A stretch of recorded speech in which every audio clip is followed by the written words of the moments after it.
Democrats. Lori Lightfoot is the first Chicago mayor in 40 years to lose their re-election bid. The race will advance to a runoff between Paul Vallis and Brandon Johnson on April 4th, since none of the candidates in the field received a majority of the vote. Lightfoot came in third place with a dismal 17%. She conceded late last night. Listen.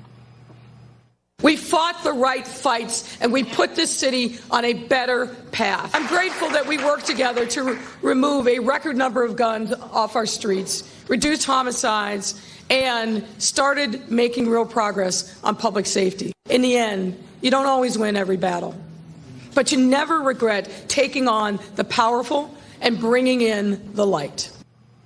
With Lightfoot set to leave office, the two candidates headed into next month's runoff are promising a safer future for the crime-ridden city.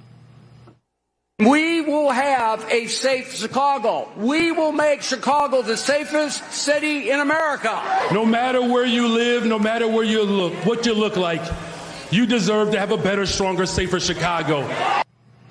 Chicago crime went up at rates not seen in decades under Lightfoot's leadership. Since she took office in May 2019, murder is up 59%, robberies spiked by 27%, theft surged by 31%, and motor vehicle theft skyrocketed by 270%. Over the first 3 weeks of 2023, Chicago's overall crime rate was up 61% from the same time period just last year.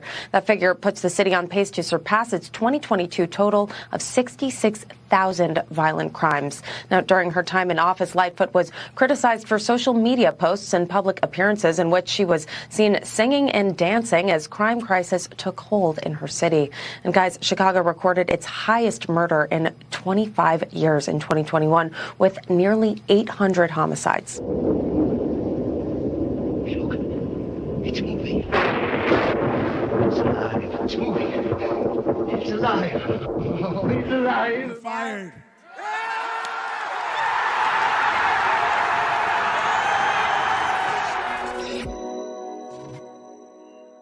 Today is Wednesday, March 1st, 2023, and Lori Lightfoot is fired as Chicago mayor. She blames racism, of course, and her gender for being the worst mayor in America. Bombshell letter reveals Joe Biden's brother, Jim, promised Qatari royals a wealth of business opportunities if they did business with the Bidens. Man, the dam is breaking. And Pennsylvania governor says there is no plan for John Fetterman to step down. We're going to ask Jack Posobiec all about it on today's show. My name is Benny Johnson, and this is The Benny Show. We are about to gift you with so many memes, you will be crying. You will be rolling in the street. You will be rolling through, hopefully, the safe streets of Chicago. Soon, sobbing at our show, watching the memes we are about to show you about Lori Lightfoot. So, ladies and gentlemen, stay tuned and buckle up.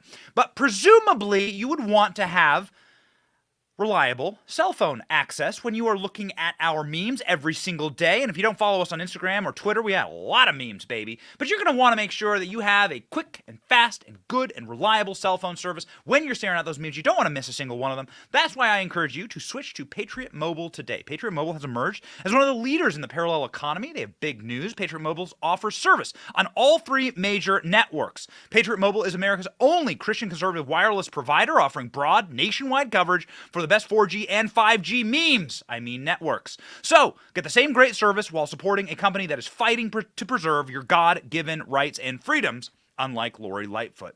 Switch to Patriot Mobile today. PatriotMobile.com/Benny. PatriotMobile.com/Benny. Get free activation with the code Benny.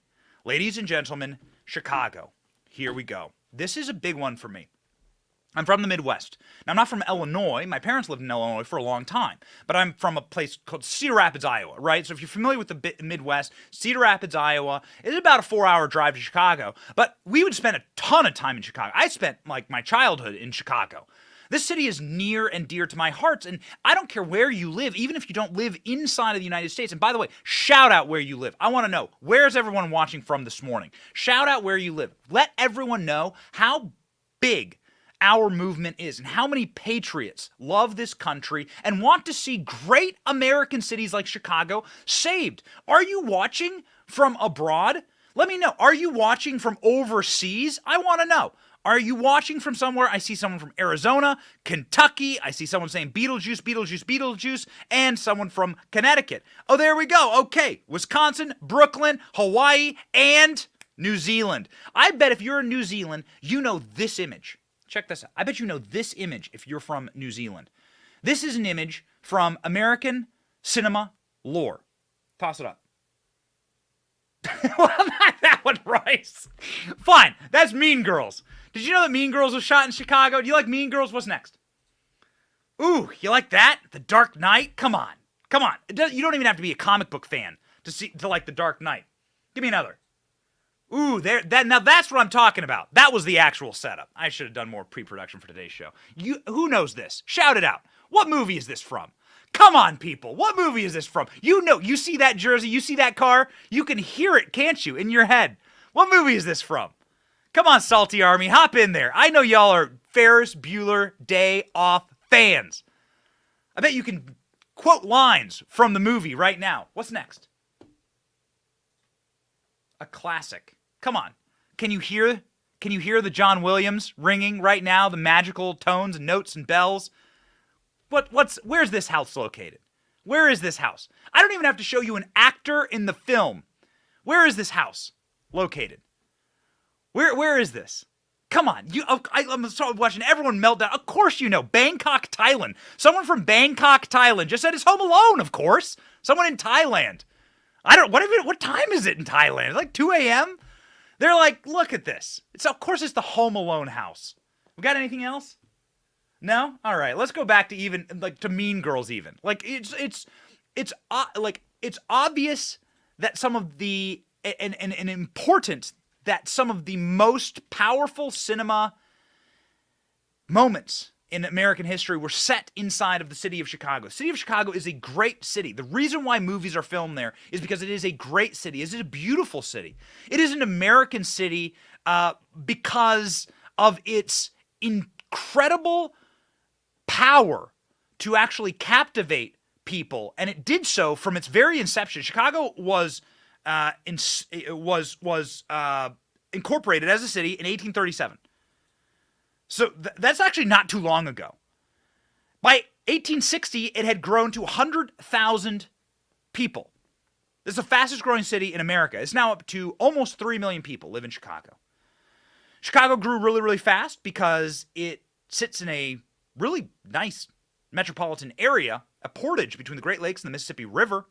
It was a wonderful place for people to set up shop, do commerce, to be involved in any type of industry. You would want to be located in Chicago. Great American companies are located in Chicago. McDonald's is located in Chicago. The Joker had his crime syndicate in Chicago. Batman's in Chicago. It's Gotham City, man. Again, I don't mean to rave about this city because Chicago has a lot of problems. But we as Americans should be proud of cities like Chicago because of the lore, because of the triumph, because it was like a empty field in the 1830s, and 100 years later, it's one of the greatest cities in the world. It is still the third most populous city in America, behind New York and LA. And I have a lot of treasured memories in Chicago, including but not limited to getting engaged in Chicago. I proposed to my wife in Washington, D.C., but we celebrated our proposal in Chicago, went there to see my parents. We had a long-time family tradition of going to Chicago and spending Christmas there. And we would stay right on Michigan Avenue, and I have treasured memories inside of that city. Do you? Have you been to Chicago? In the better days? Are you a sports fan? Do you like some of the treasured sports teams there? Or deep dish pizza? My comment section is going to melt down if we get into what's real pizza. People from the East Coast are going to lose it. They say that Chicago pizza ain't pizza. But that's not this debate. The debate is that American cities are treasures, and we should not sacrifice them to the mongoloid horde of these woke, intersectional failures. And Lori Lightfoot's crushing defeat yesterday is a victory for all of us. I don't care if you love Chicago, hate Chicago, you should want for the treasures of these American cities to be preserved because they belong to all of us, actually. Chicago is a great city, politics aside. The history of Chicago is an American history, and we should be triumphant and wish to protect it. And we should protect it, most importantly, from these barbarians. And Lori Lightfoot is a cultural barbarian. Lori Lightfoot was what the modern left would tell us is a perfect candidate. She's lesbian, black, woman. Yo, it's like intersectional hierarchy perfection there. But what Lori Lightfoot delivered for the people of Chicago was not from the heavens. It was hell on earth. She may be a deified god inside of the atheistic antichrist religion of the left, but she delivered hell on earth for the people of Chicago. Skyrocketing crime, skyrocketing homelessness, skyrocketing businesses leaving Chicago, people fleeing Chicago.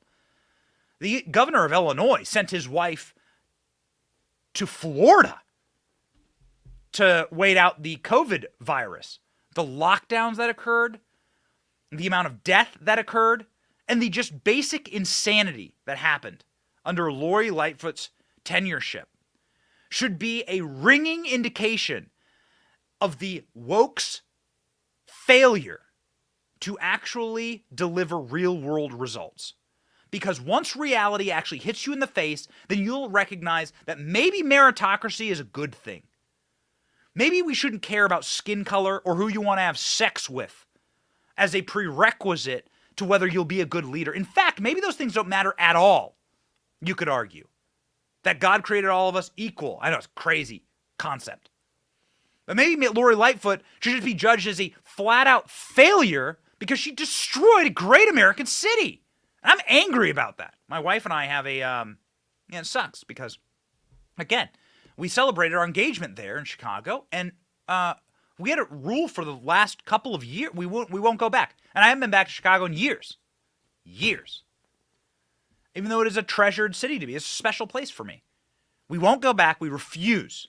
Not a dime under the leadership of Beetlejuice. And so it brought my heart great joy last night to watch Lori Lightfoot concede after losing in a biblical landslide. Watch. Let me just do this. So thank you and thank everyone so much. I feel a lot of love in this room as I've felt every step of the way on this journey. I've called Brandon Johnson and Paul Vallis to congratulate them on their victories in advancing to the runoffs. We were fierce competitors in these last few months, but I will be rooting and praying for our next mayor to deliver for the people of the city for years to come. Your class act. Thank you.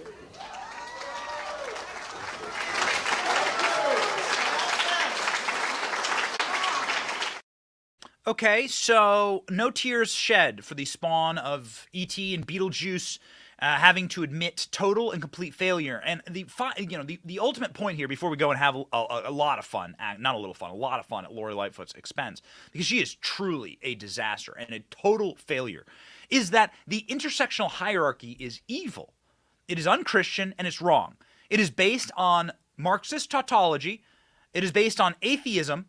It is based on the concept that victimized groups deserve more power based on the amount of perceived victimization for those groups. So if you can get different notches in your belt as an intersectional hierarchy, then that means that you'll be a better leader or that you deserve more power. Okay, well, what's a notch in your belt on the intersectional triangle here? Being a lesbian. Well, that would be Lori Lightfoot. Being black, being a woman. Lori Lightfoot, through perceived fake, because it's not real, because they're all living in modern day America, okay? You want real oppression, you can go travel to modern day Africa or the Middle East. But you live in modern day America. There's not real oppression here. It's fake oppression, and they try and tell you that that's all that matters. It is regressive Nazi-style thinking. Call it what it is. It's regressive Nazi-style thinking. The way you look or how your parents looked, well, that's going to determine your value to society and whether you should hold power. Let's start measuring. Let's start bringing in the head measurers. It's sick. It's not progressive. It's regressive, and it leads to failures like Lori Lightfoot. Now, we're gonna have a bunch of fun at Lori Lightfoot's expense here in a second. But what about the people who died? What about the people who were slaughtered in Chicago's crime spree, which set homicide record after homicide record after homicide record for the last couple of years? What about the people who lost their childhood in Lori Lightfoot's lockdowns? Remember when Lori Lightfoot caught a couple of kids playing basketball? Downed, like working class kids from broken homes in the south side of Chicago dared to go outside and play some basketball during COVID? This was her response. And you wonder why a lady like that, you wonder why she's so hated. Check it out. Now, I've directed Superintendent Brown to order all police districts to give special attention to these parties. And this is how it's going to be. We will shut you down. We will cite you. And if we need to, we will arrest you and we will take you to jail. Period.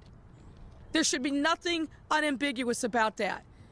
Don't make us treat you like a criminal. But if you act like a criminal and you violate the law and you refuse to do what is necessary to save lives in the city in the middle of a pandemic, we will take you to jail. Period. So that's her talking to people, not BLM and Antifa, that drove cars through the front of the Nike store on the Miracle Mile on Michigan Avenue, which again is a beautiful place. It's so beautiful. Like, the Trump Hotel that they built in right downtown in Chicago. Donald Trump, very choosy with his properties, won the #1 hotel in the Midwest. Like, Donald Trump has invested in Chicago. The best hotel in all of Chicago is the Trump Hotel, right in the center of the city.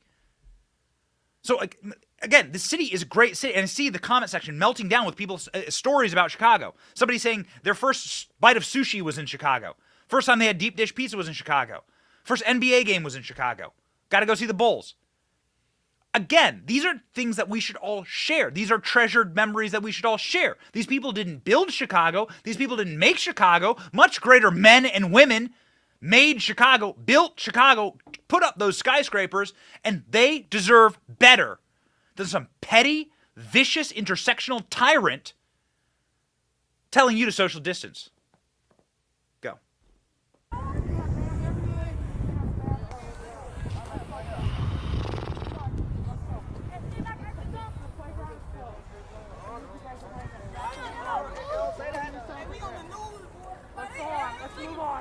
Move on. Let's go now. Let's go. You want to take this virus back to your house and get your mama sick? Let's move on. So, we can handle good before this. Hey, y'all that over 20, y'all that need to find a screw. You talk about go home, you go home. All right, man. Hold up. Ball here.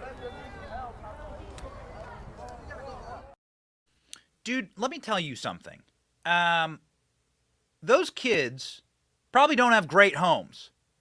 The reason why they are outside playing basketball and exercising in the sun, which is a good thing for you, which is a healthy thing for you, should be something that Lori Lightfoot is encouraging.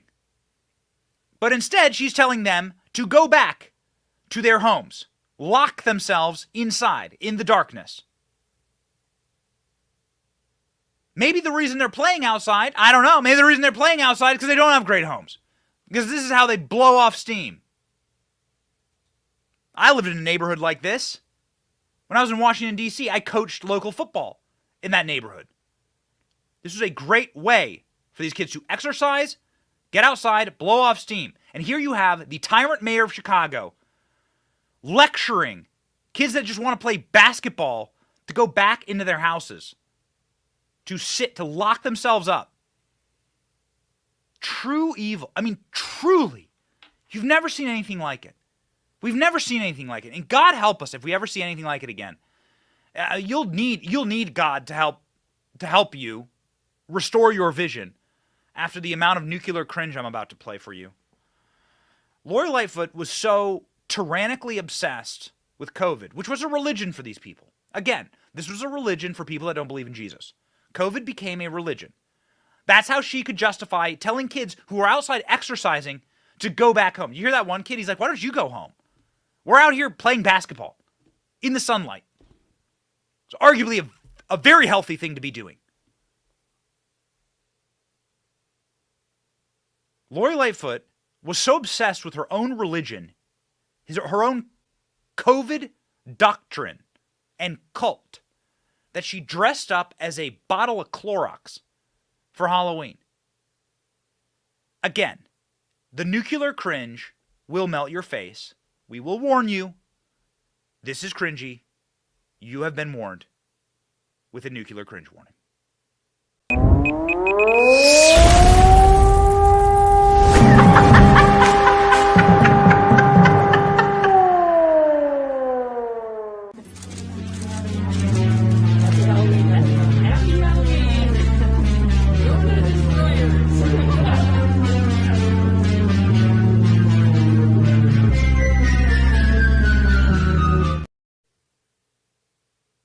The Capes said a Rona destroyer. Rona destroyer. She had those capes custom made. Lori Lightfoot sent out an email to her staff and said, I want to dress up like a bottle of Clorox. Get me a custom cape that says Rona destroyer at the end of it. You know who was destroyed? Lori Lightfoot. Every time somebody asked her a question, anytime a reporter dared question her and the amount of homicides in the city that she was making unsafe by defunding the Chicago police union endorsed her opponent, who, by the way, won in a landslide last night. It's going to go to a runoff, but I believe this guy's going to eventually win. Every time that Lori Lightfoot was put on the dais and asked a question about her leadership, it led to such a aneurysm, such a tortured demonic aneurysm inside of her brain. It leads to very good TV. It's very fun for all of us to watch. But Lori Lightfoot, I mean, this lady, literally mentally unstable. Something deeply spiritually wrong with her. Watch her just get pressed on her own policies. And, man, I mean, just like melt like a egg on a sidewalk on a hot summer day. Check it out. Every time you have a press conference, you say crime is down. The economy is booming. Well, that's not true, but get your question, sir. Across the street, we had a police officer on duty, the victim of a hit and run. We have Michigan Avenue, the magnificent miles now referred to as the Mile of Fear. The water tower place has thrown the keys back to the lender. They say they don't want to be in Chicago anymore. Real Chicagoans are asking me, how could you possibly even consider running for re-election as mayor of the city of Chicago after all the harm you've caused? Well, I disagree with you fundamentally, and I don't think I need to address any and dignify your comments 1 second further. Next question. You're talking about dead cops. You're talking about police being murdered, execution style. And she's just sitting there shaking. Did you see that? You notice like the shaking? Like the involuntary, sympathetic nervous system, like shaking. What are these people on, man? Why do they do that? She continues to flip out on reporters who dare question her, like all tyrants do. Watch. They say that they resent that. Will you rescind your violent tweet to call to arms? No, let him talk. The more he talks, the more stupid he sounds. Please continue. Will you rescind your call to arms tweet in the light of the mass shooting in downtown Chicago, as stupid as you think that may be? So let me just deconstruct the series of lies that you just spewed, as you do every time you come to one of my press conferences. Number one, our tourism numbers are off the charts. McCormick Place is about 90% capacity from what it used to be pre-pandemic. Let me just finish.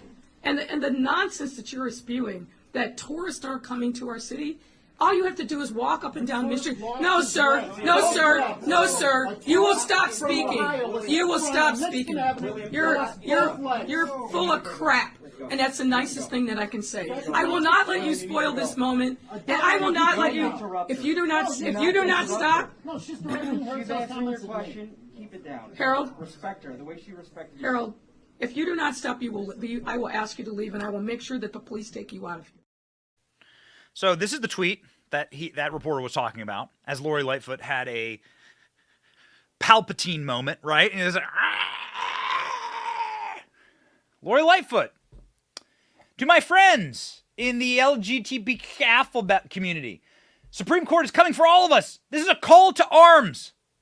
We will not surrender our rights without a fight to victory. I mean, these are the kind of things that, of course, you would impeach Donald Trump for saying. You get a new January 6th commission if Donald Trump said it. By the way, this was also a time when Supreme Court justices were being threatened inside of their own houses. Do you remember the multiple assassination attempts on conservative Supreme Court justices? They marched outside of Amy Coney Barrett's house. A man with knives and guns was roaming Brett Kavanaugh's neighborhood, and he told police he was there to kill Brett Kavanaugh. This is what Lori Lightfoot's tweeting from her Beetlejuice mansion. Well, you know what? She can go back to her day job as a floor model for Bass Pro Shops because Lori Lightfoot has become the first Chicago mayor to lose re-election in 40 years. Lightfoot's loss sets up Chicago Public Schools CEO Paul Vallis and Cook County Commissioner Brandon Johnson for a head-to-head runoff on April 4th. Paul Vallis, by the way, doubled the vote total for Brandon Johnson. So I think that Paul Vallis will become the next mayor of Chicago. Lightfoot's first term in office was marked by a coronavirus pandemic and a massive increase in crime. So in that clip, as you see her meltdown and shake and Palpatine, that reporter, let's look at the numbers here, shall we? Lori had her chance. Since Lori Lightfoot's been in office, crime has gotten worse. 45-year-old resident Lonnie Jolly told the Associated Press. In 2022, Lightfoot's Chicago recorded 723 murders, a 95% increase in vehicle thefts, 50% increase in theft, 10% increase from the previous year of burglary and robbery. The crime wave that continued into 2023, the first homicide of the year occurred just 90 minutes after New Year. Got it? Click. It's New Year. Welcome to Chicago. You want to know why my family has a moratorium on travel to Chicago? Because we want to live. In addition, the 22 days of 2023 saw a significant increase in crime. Compared to the first 22 days of 2021, the major crime rate in the Democrat-run city of Chicago is already up 97% this year. I wonder, why is it that she lost? In just 22 days, there have been 2,000 cars stolen. That's nearly 100 car thefts per day in Chicago. You like your car? You like your car? Don't take it to Chicago. Compared to the first 22 days of 2022, this is a 165% jump. Despite consistently polling in third place, Lightfoot was recently recorded dancing at a Lunar New Year parade in January. Cringe stuff here, ladies and gentlemen. Very bad. Vallis won with his tough on crime campaign, including calls for adding hundreds of police officers on patrol in Chicago. Ladies and gentlemen, that's how you win. Now, we have a lot of love for this city, and I see the comment section. I know that you do too. And so we hope for the best for Chicago. We don't say it's a blue city, let it rot and let it burn. We like these treasured American cities. We hope for better leadership in these cities. If they keep voting for the same thing, then they're going to get what they deserve, I suppose. But that's a real shame. Because as we've shown you there, I mean, there's a lot of American treasures in Chicago. And those people, they're Americans just like you and I, and they don't deserve to suffer and die on the streets. They don't deserve to bleed out. And they don't deserve to have Lori Lightfoot come through and lecture them because she herself is a paranoid branch Covidian and a cultist. Ladies and gentlemen, we have a couple of solid gold memes for you, and we shall share them with you in just one moment. First, Allegiance Gold, ladies and gentlemen. Speaking of solid gold, you don't want your economy to be crashed by people like Lori Lightfoot. The Democrats have elected some of the dumbest people ever in society. You should protect what's yours. with precious metals. You should act fast and go to my friends at Allegiance Gold. They have the highest rating in the industry, an A+ from the Better Business Bureau. Allegiance Gold can help protect you and your IRA and 401k with physical gold and silver. You can also have it delivered securely to your doorsteps, unless you live in Chicago. Watch your doorstep. Be careful. That's like, don't let it sit out too long in Chicago. 2,000 car thefts since New Year's? Jeez. Gold and silver are the only assets that build value without depending on the government and idiots like Lori Lightfoot who are running it. So protect yourself today. Right now, get up to $5,000 in free silver with a qualifying investment. ProtectWithBenny.com or call 844-66-BENNY. ProtectWithBenny.com. And if you're in Chicago, you still got to protect yourself. Lori Lightfoot is still mayor. There's a runoff happening. Be careful. Protect yourself, ladies and gentlemen, with my friends at Allegiance Gold. Okay, so how about some solid gold memes for you? Let's go. Lori Lightfoot memes. What do we got here? Lori Lightfoot can now return to her day job as a floor model for Bass Pro Shops. Come on. Come on. Oh, that means, okay. Phone home Lori. All right. That's okay. I mean, you know, find the lie. Lori Lightfoot may have lost her Chicago re-election landslide, but her parents are still proud of her. Again, Beetlejuice and E.T. I mean, come on. Come on. Come on. Find the lie. Just in time for St. Patrick's Day. Click on that photo. Let's make that bigger. Oh, man. So bad. Just so bad. Lord, why would you dress like that? Is that cultural appropriation? That's odd. I mean, just got clearly cultural appropriation right there. Who's offended? My wife's Irish. We're offended. We're filing a restraining order against Lori Lightfoot for that cultural appropriation. So, okay, embarrassing and beautiful and Lori Lightfoot memes can be found on all of our social media. Okay, so also found on all of our social media will be the reporting that Joe Biden himself is not in a good place. He's not Lori Lightfoot just yet, but he will be. Mark my words, he will be. Biden family business is getting blown sky high right now. We have a new piece of evidence in the Biden family business cartel, criminal cartel. My family could provide a wealth of business opportunities at the highest level. Joe Biden's brother Jim touted his connections in a groveling letter asking for the Qatari prince in charge of the nation's $170 billion investment fund to use the Bidens, to use their family and their connection. This is it's just criminal leverage. The crime here is ultimately Joe Biden being ahead of a criminal cartel and utilizing his position of power inside of the federal government in order to put pressure on foreign governments to give them money. That's it. It's just a classic crime family leverage play. That's all it is. It's like a mafia. There's plenty of mafias. Plenty of mafia movies set in Chicago. Joe Biden's brother touted his family connections in a letter to the Qatari royal family asking for work, the Daily Mail can reveal. Jim Biden, president's younger brother, wrote a groveling letter to a Qatari prince in August of 2017. Oh, right as Joe was gearing up to run for president.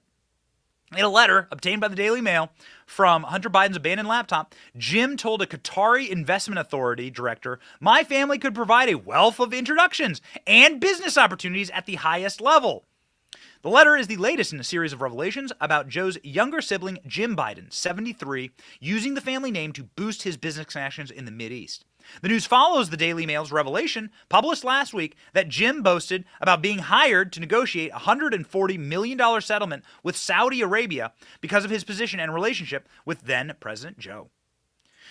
Then Vice President Joe. Jim is also embroiled in an ongoing federal criminal investigation with his nephew Hunter. Prosecutors are said to be considering charges for Hunter over alleged tax crimes, illegal foreign lobbying, and money laundering. Jim addressed his August 1st, 2017 letter, Khalid Sultan Al-Raban, then director of the Qatari Office of Investment, again, $170 billion there. He said here that essentially his family will be able to open doors. His family name will be able to open doors for him. How bad is Jim Biden at this? We talk a lot about Hunter because of the prostitutes, the hookers, the blow, the crack. But man, Jim Biden is the guy who's like the straight-laced business money man inside of the mafia. Hunter's like the derelict son in the Scorsese film, and Jim Biden is like the business associate sitting there right next to Corleone. He's the consigliere, right, of the family. Jim Biden is where I think a lot of the bones are buried, and CNN did a report on Jim and came up with the exact same conclusion. Check it out. Healthcare entrepreneur Michael Frey told CNN Joe Biden's other brother, James, broke financial promises he made while referencing the Biden name. Frey's company filed a lawsuit alleging fraud by James Biden, who denied the claims. Frey spoke to CNN before the lawsuit settled in 2020. Everything was on the Biden name, and so we took that to heart. James Biden was also named in a lawsuit filed in July. He allegedly received about $600,000 in loans in 2018 from a company he worked with, AmeriCorps Health, based upon representations that his last name Biden could open doors and that he could obtain a large investment from the Middle East based on his political connections. The suit states that the investment was never delivered. The lawsuit was settled, though James Biden denied the allegations in court filings. He did not respond to a request for comment. So here's multiple situations where you have Jim Biden, Joe Biden's brother, saying, yo, it's time for you to invest with my family because my brother will open connections and open business doors for you. My family name will be the reason why people will give us money. Well, this is just on its face open corruption. That's what it is. It's a criminal cartel. That's what the Biden family was. The case is closed. Now it's time to prosecute, ladies and gentlemen. And if there was a prosecution for being extremely creepy, if you could go to jail for telling stories that make your skin crawl, well, probably Lori Lightfoot would be first in line. But Joe Biden would be standing right in the wings. Joe Biden yesterday giving a conversation about Medicare in Virginia Beach, like talking with the crowd in Virginia Beach. By the way, there's a there's a person from Virginia Beach that told me about this event, saying that Virginia Beach has a lot of big venues where Joe Biden could do this, and he chose a teeny little theater with a capacity of 200 people because nobody shows up for Joe. He did the same thing in Tampa. Joe was in Tampa, and we did a video about that a little bit ago. There's a lot of places where Joe Biden could hold a rally. Donald Trump came to Tampa. You'd have to go to the sports arena, right, to fit all the people. But Joe Biden goes to like a teeny little auditorium at the University of Tampa, which is not a big school. They're picking these teeny little auditoriums because, well, Joe Biden can't really pack them in, and they can't draw the little COVID circles anymore. Maybe that's what Lori Lightfoot will go do. Maybe that's a good career path for her, drawing the little COVID circles on the ground. Biden claims an ICU nurse would breathe and whisper in his ear. Breathe on him. Ugh. Oh, okay. This is not our nuclear cringe. This is just a regular cringe alert. You've been warned. This clip is deeply creepy. Watch. Named Pearl Nelson, military. She'd come in and do things that I don't think you learn in medical school, nursing school. She'd whisper in my ear. I couldn't understand her. She'd whisper, she'd lean down. She'd actually breathe on me to make sure that there was a connection, a human connection. She even went home and brought back her pillow. Okay, my wife's a nurse. I hear a lot of stories about, she's a very accomplished trauma nurse. She worked 10 years bedside. Never once did she come home and be like, you know what? One of my patients was so sick that I just had to breathe on him. It just felt compelled. My medical, the amount of medical desire for me, my Hippocratic oath, I just deserve to breathe on my patient. I just breathe on my patient. We all know that Joe Biden's into ASMR. You can hear him whenever he wants to whisper, whenever he wants to get the crowd really going. He definitely didn't get the crowd going yesterday, but Joe Biden froze up and then the crowd just laughed in his face. Watch. If they have to pay out $159 billion less for prescription drugs, then it reduces the deficit. So people are now taking to just laughing in Joe Biden's face. Those are, by the way, Democrat-selected audiences. Rolls-Royce went with me to the Joe Biden speech. We weren't allowed in. It wasn't open for the kids. Am I wrong, Rolls-Royce? It wasn't open for the kids. Like, none of the kids could actually go in.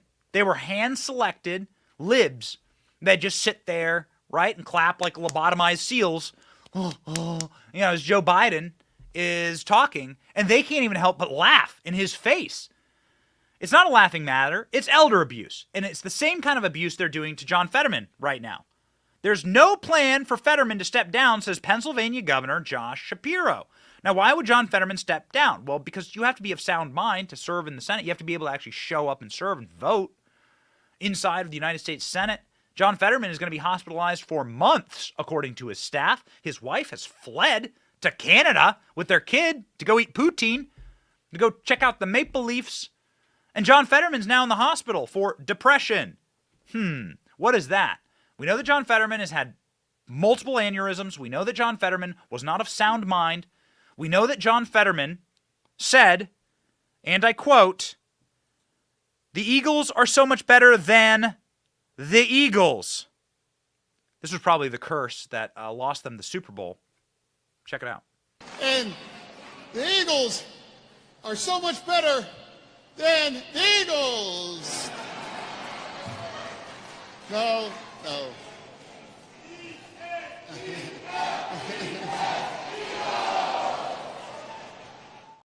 So unlike Joe Biden, where Joe Biden's sycophants have just resorted to laughing in his face, John Fetterman still has some base of support that are being told to like clap for him when he says things like that. How about when he says that he's in favor of the demise of Roe v. Wade? Again, this is the man. This is the lobotomized carcass that they ran in Pennsylvania because they know they had that thing wired. Mail-in voting and vote harvesting.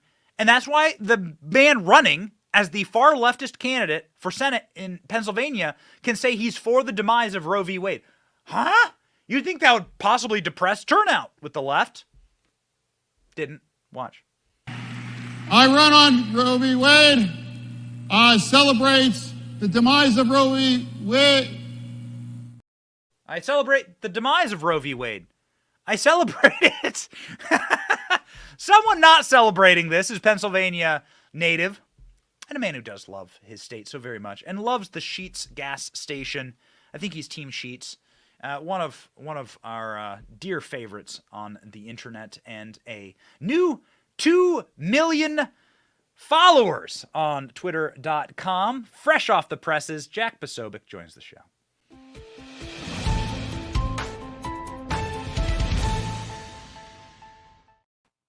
Jack, trouble in the Keystone State, baby. You got a senator? Do you have a real senator, or do you have amazing. like a? I don't think we have any senators at this point. Yeah. You know, we've got trains derailing just across our border in Ohio, and the toxic fumes potentially coming over. You know, the CDC is going door to door in East Palestine, and they're talking about going door to door now. Biden sending a team of 19 guys over into Pennsylvania. We've got no senator whatsoever, right? He's supposed to be from Braddock. He's supposed to be from that area specifically. But, you know, we can't seem to find him. We also, okay, where's his wife? Oh, she's out of the country. I see. That's great. That's wonderful. By the way, Benny, I'd love if either you or I were in the hospital, if our wives were, I'm just going to flee the country with our children. That's exactly what I'd want to see on social media when I pull it up, especially if I'm suffering from depression. And tweet about it.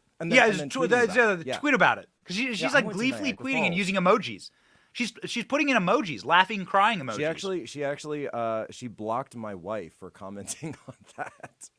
Can we get that tweet, guys? So his wife Alex, blocked grab that tweet. my wife for tweeting about that. Though I will say, though, to your point about the great convenience store wars of Pennsylvania. So we've got Sheetz, we've got Rutter's, we've got Turkey Hill, and, of course, Wawa. Now, I'm from Wawa, Pennsylvania, but I have stated that we must unite the clans. We must bring the tribes together in order to save Pennsylvania. And it looks like, to get kind of serious here for a second, that if Fetterman goes down, so I love this, Josh Shapiro, right? There's no plans whatsoever to transition. Never believe something until it's been officially denied, right? So he's officially denying that there are any plans to replace John Fetterman, which means there are plans to replace John Fetterman, right? That's why he's talking about it. That means if he appoints someone, right? Let's go through the way this actually works. That means under Pennsylvania state law, because I pulled this last week because that's what I do, you can only, so a sitting governor can only appoint someone to fill the term until the next general statewide election. That means 2024, that November. That means, because Casey is up in Pennsylvania as well. Now, Bob Casey, this is a name that's very well known in the Keystone State. A lot of people remember him from his father, Bob Casey Sr., who was a strong pro-life warrior, sued Planned Parenthood back in the day. This is why, Casey versus Planned Parenthood went all the way to the Supreme Court. However, his son is just a complete loser and doesn't actually do anything for the state. He may not run. So we have an actual possibility that Pennsylvania, the Keystone State, could have 2 Senate seats open in a presidential year, plus all of those electoral votes that are also on the table. So it might actually be that the balance of the Senate and the presidency itself, regardless of who the nominee is, could come down to Pennsylvania yet again. So when I was in East Palestine 2 weeks ago, I'm sitting there driving through Pennsylvania. You have to fly into Pittsburgh, and you drive through Allegheny County, and you drive through the hills of Pennsylvania, pass a massive fracking industrial complex there, and all you see are Trump signs. I didn't see a single Biden sticker. I didn't see a single Kamala sticker. I didn't see any Fetterman stickers. I saw nothing but Trump signs in every direction. Oh, yeah. And on the question of fracking, which I believe is one of Pennsylvania's #1 industries, maybe it is the #1 industry, I think possibly the #1 energy industry, John Fetterman had this to say during the debates. Do we have that? Do we have that clip, Royce? Yes. The fracking clip from Fetterman? Okay, let's go. I must correct the record. Just a second, Mr. Oz. I do want to clarify something. You're saying tonight that you support fracking, that you've always supported fracking, but there is that 2018 interview that you said, quote, I don't support fracking at all. So how do you square the two? I do support fracking, and I support fracking, and I stand and I do support fracking. Okay. Thank you, Mr. Fetterman. I'm sorry, Lisa, but there's not. So this is okay, again, this is not like us trying to do like some type of struggle session with you as somebody who loves that state, but we've just played 3 clips where John Fetterman was on both sides of the issue of abortion, both sides of the issue of fracking, both sides of the issue of supporting the Eagles. But he's now your sitting senator. How the hell is that possible? Well, it's only possible for him to be the sitting senator because he actually can't stand up any. He doesn't have the ability to be able to control himself in order to.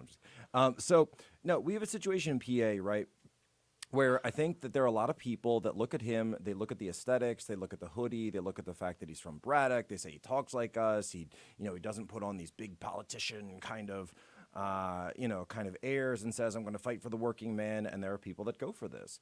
And at the same time, though, if you're in Pennsylvania, you have to understand that, yes, the Marcellus Shale find is a transformative energy and economic driver for Pennsylvania for the next generation plus in our state. So that find, which of course is also under Ohio, so right, also under where East Palestine is, and then it goes into New York as well, though of course the New York government will never ever allow the development of Marcellus Shale because they're so against fracking.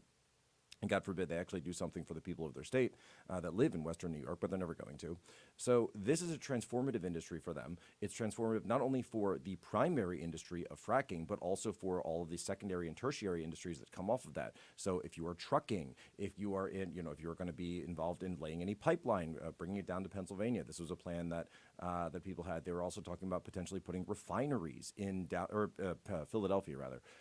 Putting refineries there where they can bring this out to market, potentially even selling it on the open global stage, something that gets into questions of Ukraine and Syria and everything that's going on right now, Russia, gas, etc., LNG, that are spreading forth. All of that goes down to Pennsylvania, and all of it goes down to this issue of fracking, not to mention the revitalization of the Rust Belt thanks to all of the jobs that were sent overseas through this outsourcing by China, by the globalists, essentially for China. And then some of these areas, Benny, just to put a human face on it, I remember going up to some of the northern tier in Pennsylvania, some of these areas out in west, north of Punxsutawney, some of these places where people were telling me that they would have a dentist office open up in town, and orthodontics, and these industries that it's like, you know what, I can afford braces for my kids that they could never have before in their life. Truckers would come up to me and say, you know what, thanks to fracking, I can now go out, run a full day's load, and then be home to pick up my kids from school and then tuck them into bed at night. And I can do that thanks to fracking. I don't have to drive all the way across the country now just to make the same amount, because you have a lot of owner-operators in that business. This is something that's been so absolutely primary for Pennsylvania, in addition to all of the energy independence elements that we know are very useful for our country just in general on the world stage, that when you go into these towns that have been completely overlooked, you were just in East Palestine, you get it. You know, we were talking on War Room yesterday that Tanya, my wife, when she immigrated to the United States, one of the first places she actually lived was Youngstown. So she's very familiar with this area, very familiar with how it's been so economically depressed, and the idea that fracking could be a major revitalization to them is incredible. And yet our government, for some reason, doesn't want to tell this story. They don't actually care about what's going on there. It's a massive human interest story. You'd think that there'd be documentaries about it and people going in and saying, oh, this is wonderful. These towns are coming to life again. They have town centers. They have social life. They have community life. They have religious life again. And yet we don't seem to actually care about that, because their skin is not the right color, or they don't fit one of the preset media narratives. I mean, you know all this. But the issue for those people, they don't care about the wokeness of it. They care about, are they actually going to be able to live their lives in the same towns and the same streets where their families lived when they came over from Europe or wherever else, when they've settled there, and they want to live in the same town and maintain their communities. It's as simple as that. And yet you have these politicians like Fetterman who will say it, and I just got to say it, right? I mean, the man should just resign. He really just needs to step down at this point. He knows, and I think that's the cognitive dissonance that's getting to him, because he realizes that, you know, Cernovich has a line where he says, you know, I think that he was trying to just power through it, and maybe it was just, it's actually a very masculine kind of trait where we think that we, you know, don't have to go to the doctor. We can just kind of power through everything just through grit, determination. It's an interesting take on it. But I think at the end of the day, he realizes that he actually can't effectively represent these people anymore. He's not doing anything for us. He's certainly not doing anything for the people of East Palestine or the people across the border in Pennsylvania that have been affected by this. You got the CDC going door to door, and John Fetterman is checked in to Walter Reed. We need representation. We need a government that actually cares, and a government that's actually going to put people first. And Benny, that's why you're seeing those Trump signs still up there, because with a guy like that, who's, you know, a New York billionaire, isn't exactly fit in one of those towns. But the fact that he actually just shows he cares is really the only thing that people from those areas want. They just want someone who actually looks like they care. And that's what you saw in Chicago last night. And it kind of brings a little bit of hopium to me, is like, wow, if Lori Lightfoot can lose in Chicago, where 84% of Chicagoans showed up to vote against her, well, then maybe there's some hope yet. And she lost to a very major. I mean, she lost to a very like law and order, hire 1,000 new cops guy, who's who doesn't like, you know, we'll see. I'm taking it with a grain of salt. Yeah, exactly. We'll see. Because Eric Adams said the same thing in New York, and that's what de Blasio went down in flames over. He couldn't even get elected for Congress. Then Eric Adams came in on law and order ticket. I'm going to clean this all up, and he did absolutely nothing. I will, you know, I'll say that you judge someone by their works, and the loss of Lori Lightfoot and the loss of de Blasio, I think, is a good thing. We'll see what happens with Chicago. I love that city. You love Philadelphia. Philadelphia is a Chicago, right? Is like very similar. Right. The homicide rates, the theft rates, the rot, and it's very like You know what else was a great city at one point? San Francisco. San Francisco was a literal shining city on the hill, and we allowed it to slide. People get me wrong when I say get out of cities. People get me so wrong. They say, oh, we're just going to abandon the city. I say, no. I'm saying let them collapse on their own. People need, it's like we were dealing with an addict. An addict has to hit rock bottom on their own before they can get treatment and before they can make changes. I'm saying these cities, at some point, they're going to have to hit rock bottom, and there will be a backlash. There will be a return to normalcy. There will be a return to sanity. We're going to get these woke Soros prosecutors out of there, like the one in St. Louis. We saw the guy executed on the street yesterday. That Soros prosecutor is in the process of being removed right now by the Missouri government, is removing her. The one that went after the family that was defending their own property during the 2020 George Floyd riots. Yeah. And so the McCluskeys.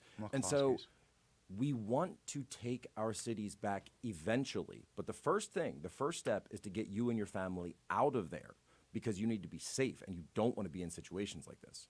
Yeah. I'm just, I'm an arbiter of they didn't build these cities. They don't have a right to destroy them.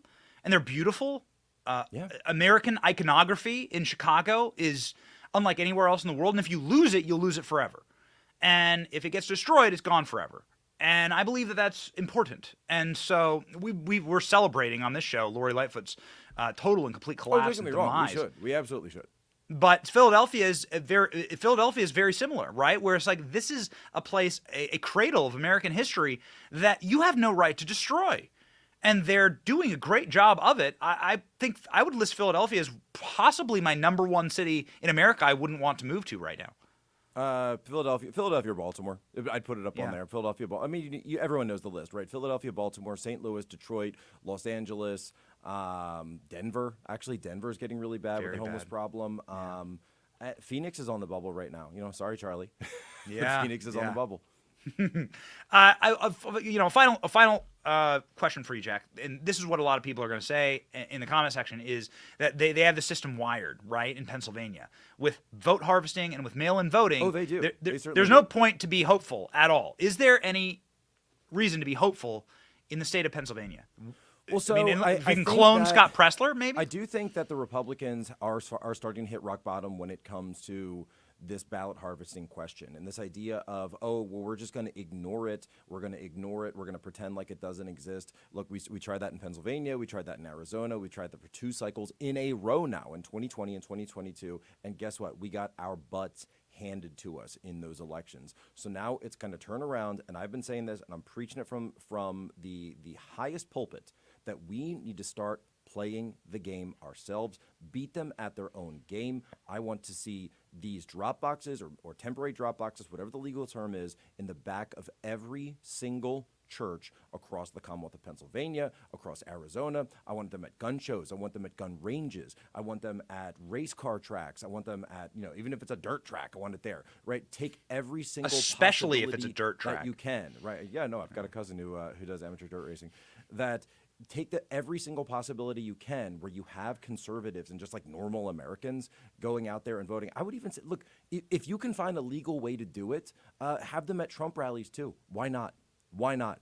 Just absolutely use every legal means possible to throw it at that. And now, if you're in a state where it's not legal, then guess what? Keep it that way. But if you're in a state where it is legal, then you need to play the game too and stop whining and complaining and playing the crybaby game after it when you lose. Yeah, enough crybaby. More victory, more focus, more guiding light. I'm done. Yeah. Thank you very much, Jack. As they say in Pennsylvania, and we do have one final clip for you. Is this how you say things when you start an interview? Do you say goodnight? Is that how it works, Royce? As lieutenant governor, you're running for a seat that could decide the balance of power in Washington. What qualifies you to be a U.S. Senator? You have 60 seconds. Hi, good night, everybody. I'm running to serve Pennsylvania. He's running to use Pennsylvania.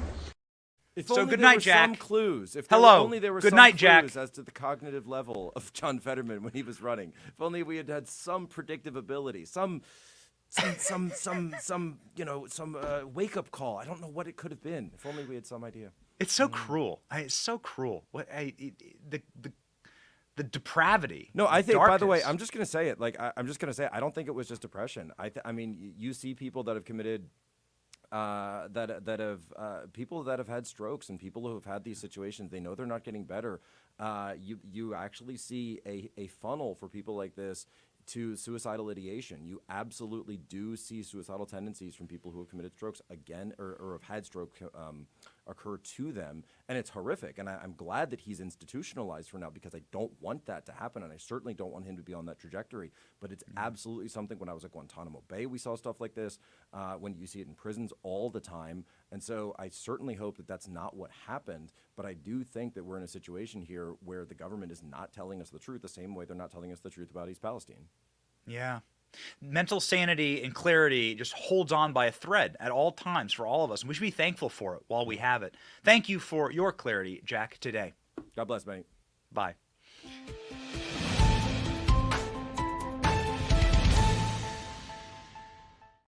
Why did I say bye? We should say good night, everyone. Good night, everybody. We're going to start the show, every single show. In honor of Jack, in honor of our friends in Pennsylvania, we're going to say good night, everybody, at the start of every single show. Somebody I wish would say goodbye forever is Randy Weingarten, the cretinous, childless witch who is demanding that you raise all of your children in the way that she demands at all times, and she's screaming about it in front of the Supreme Court. Isn't it interesting how these rage-filled Chardonnay leftists who have no children can find the energy not to raise children, but to scream at you about the way that you choose to raise children? You know what? I got a piece of advice for you, lady. You decided not to have kids. That's your choice. I decided to have kids. That's my choice. Stay the hell out of my family and how I raise my kids. You have no right in your sick, unhappy, unloved, depraved, barren world to sit there and tell me how to raise my kids. Go make your own family. Or shut the F up. My little message to Randy Weingarten. You want to have kids? You want to raise them in your own warped moral value system? Go have kids. Take on that responsibility. Otherwise, don't come at us. Don't come flexing at us who take the path, the honorable, noble path that God intended for us, that warms the hearts of our ancestors, because somebody thousands of years ago chose to be in love and to have children and to raise them. That's why you're here today. Your ancestors smile upon you if you are a good parent. And it is a sacrificial thing to do. And I will take no lecturing from these vacuous goblins who choose to scream at me about the way that I raise my kids. Go try it yourself. And I bet it'll change your perspective, actually, on children and on parenting. I would bet on that. In the meantime, childless, psychotic Chardonnay lady, cat lady, screaming in front of the Supreme Court, Teachers Union President Randy Weingarten. Go. And frankly, and this is what really pisses me off, during the pandemic, we understood that small businesses were hurting, and we helped them, and it didn't go to the Supreme Court to challenge it.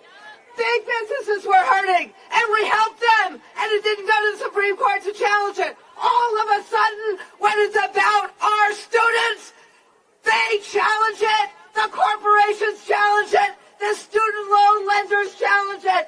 That is not right, that is not fair, and that is what we are fighting as well when we say, cancel student debt. So, a couple of things here. One, student debt is a contract between an individual and the school. That's a binding contract. Now, the government ends up paying for a lot of that student debt, which is wrong and should end immediately. Under a Johnson administration, a good President Johnson, that would be one of the first things to go. I mean, that would be on my desk on day one. No more government-subsidized student loans. Also, the schools should have to pay back the student loans. The schools should be, all these schools have billions of dollars in trust funds. They should have to pay back the student loans if the kids don't get a job, or if the kids aren't able to graduate with a career that actually provides something in society. This is a fraudulent system. This is an utterly fraudulent system. Do not send your kids to college. Be very selective if you do. Demand that your child is on the pathway to actually knowing what they want to do and getting an education. Otherwise, they're better at just apprenticing. They're better at just going and working for our company, going and just learning a trade. Because that's what they'll be spit out into the world to do anyway, but with $250,000 in albatross, a debt around their necks. So, one, you have absolutely no right to demand the ending of student loans because of COVID. The vast majority of these student loans happened before COVID. And then secondarily, to use the government bailout of businesses during COVID. It's the government who shut down businesses during COVID. There was online school, online learning. The government shut down businesses that ought right to be open. That has no effect on your private loan in a private contractual agreement with a school for a stupid, dumbass education that you probably should have never gotten in the first place. Because these schools are frauds. They're fraudulent. Do not send your kids to college. If you do send your kids to college, make sure they have a set path and they are clear-eyed about it. Because these places, there's fraud factories. And they line the pockets of clearly mentally ill person, confirmed Chardonnay cat lady, Randy Weingarten, who instead of choosing the selfless path of raising her own family is here to scream at us parents who choose to continue the human race. Shut up, lady. We will end, of course, not on a sour note there, with some screaming lunatic, but with a Bible verse, as is always the tradition on this show. From Psalms 91, I will say of the Lord, He is my refuge and my fortress, my God. In Him I will trust, even if you live inside of Chicago, even if you live inside of one of these rotted Democrat cities. The Lord should be your refuge. In fact, in spite, because you live in these cities, the Lord should be your refuge. You should trust in Him. He should be your fortress. Do not trust in man. That is the first mistake of the Marxist. That is the first mistake of Karl Marx. He trusted in man, not in the government. And in the first chapter of the Communist Manifesto, he says, let's get rid of the church. No. No. Man will let you down. God will not. And neither will we. We'll be here for you. We'll be here for you talking about the three things that matter to us most. God, family, country. We'll do it every single show. And ladies and gentlemen, we're going to fight. We're going to save America. Right here on The Benny Show. My name is Benny Johnson. This has been The Benny Show. See ya.